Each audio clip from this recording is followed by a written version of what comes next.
on the station you count on for local news that matters. This is KARK 4 News at 6.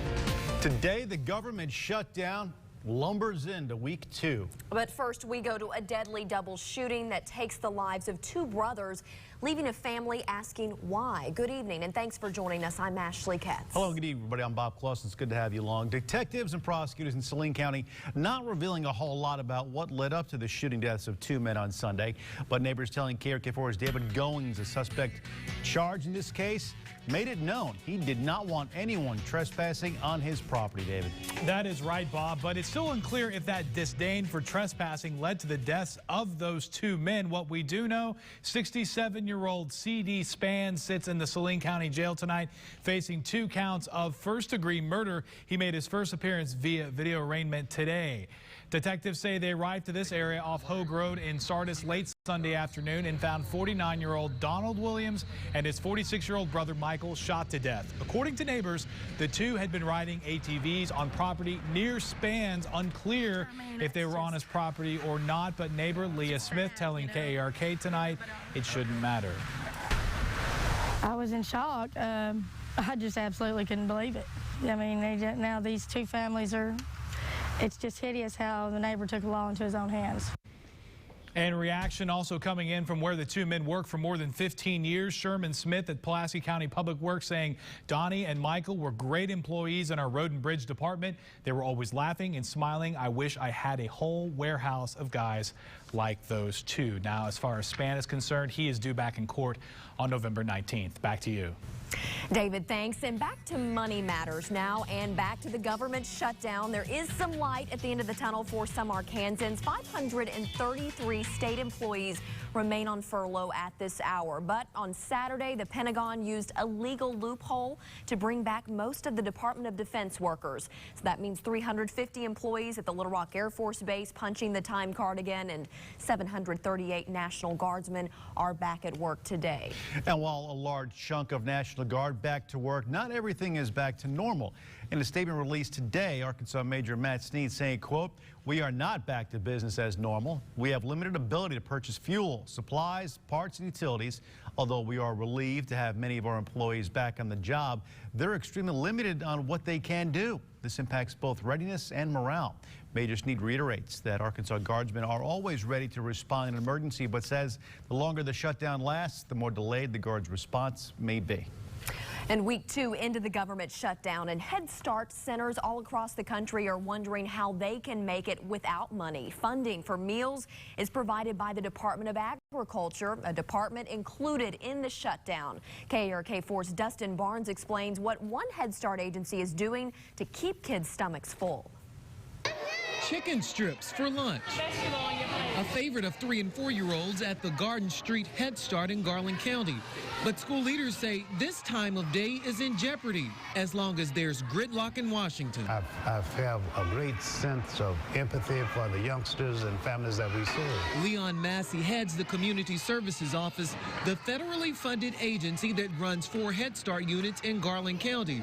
Because of the government shutdown, the agency is picking up the tab of the Department of Agriculture, which pays for these meals. Massey says their budget won't allow them to do that for long. We've already reduced it and cut it to bare bones. Some of the bones would have to be eliminated, you know, to come up with additional resources. The agency is already $80,000 short after the federal sequester earlier this year. It cut off additional money for salaries and supplies. Now, with this latest blow, Massey says they'll have to make more budget adjustments and try to stay out of the red. We are aware of the fact that in many instances, the meal that the youngsters receive here typically would be the most nutritious. So they're calling on Congress to provide the funding for these nutritious meals before they have to turn away these faces. In Hot Springs, Dustin Barnes, KARK 4 News. And the agency did just receive word that they will be reimbursed for money they paid for meals for the month of October, but they don't know if that will continue if the shutdown remains in place. It is clearly now a federal case. The FBI offering a $25,000 reward for the arrest of whomever is responsible for what they're calling a series of attacks on Central Arkansas's power grid. First Electric Cooperative reported 2 of its power poles near the McBride subdivision in Lonoke County were intentionally cut, leaving 10,000 customers without power Sunday morning. And in a press conference today, the FBI emphasizing their commitment to finding whoever did this. While our collective law enforcement team has pursued many leads and tips, we continue to seek information from the public so that we may bring the person or persons responsible to justice. The FBI believes a truck similar to the one that you see here was also stolen and used in the crimes.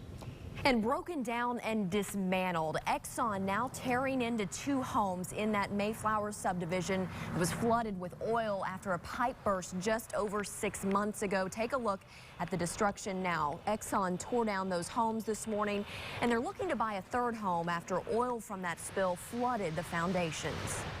A 3-year-old helps a family escape from a fire raging in their Fort Smith home. The family, like most, enjoying their weekend. Breakfast, as a matter of fact, after turning on the furnace for the first time this year. It was chilly out when their son went to his bedroom, ran out. Then behind him, he shut the door, and he said not to go inside. Of course, they went and they found the bedroom on fire. It spread really fast. I mean, we came out of the house and less than a minute later, its flames were on the roof. We got a call for a structure fire at 9:30 that there was supposed to be flames showing through the roof already.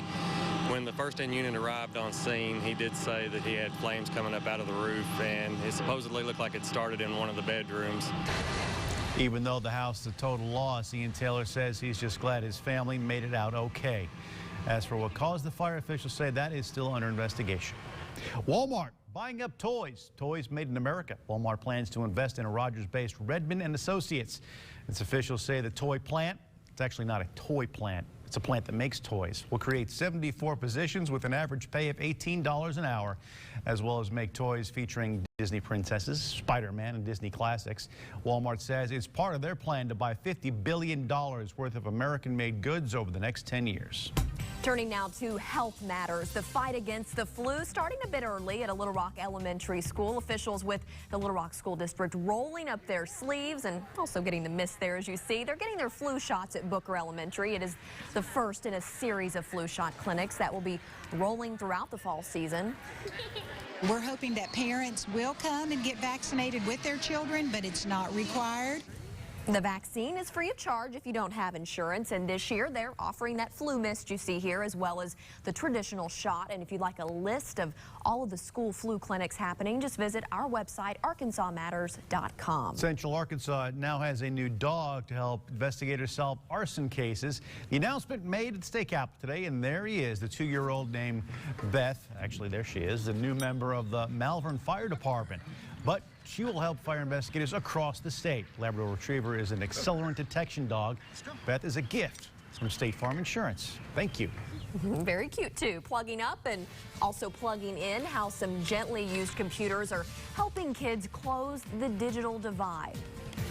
And absolutely spectacular fall weather to end the weekend and start the work week. 75 the high in Little Rock today. We started at 51. But, you know, this weather can't last forever. We'll let you know when to expect a change in just a couple minutes. From the station that brings you local news that matters, this is KARK 4 News at 6 in high definition.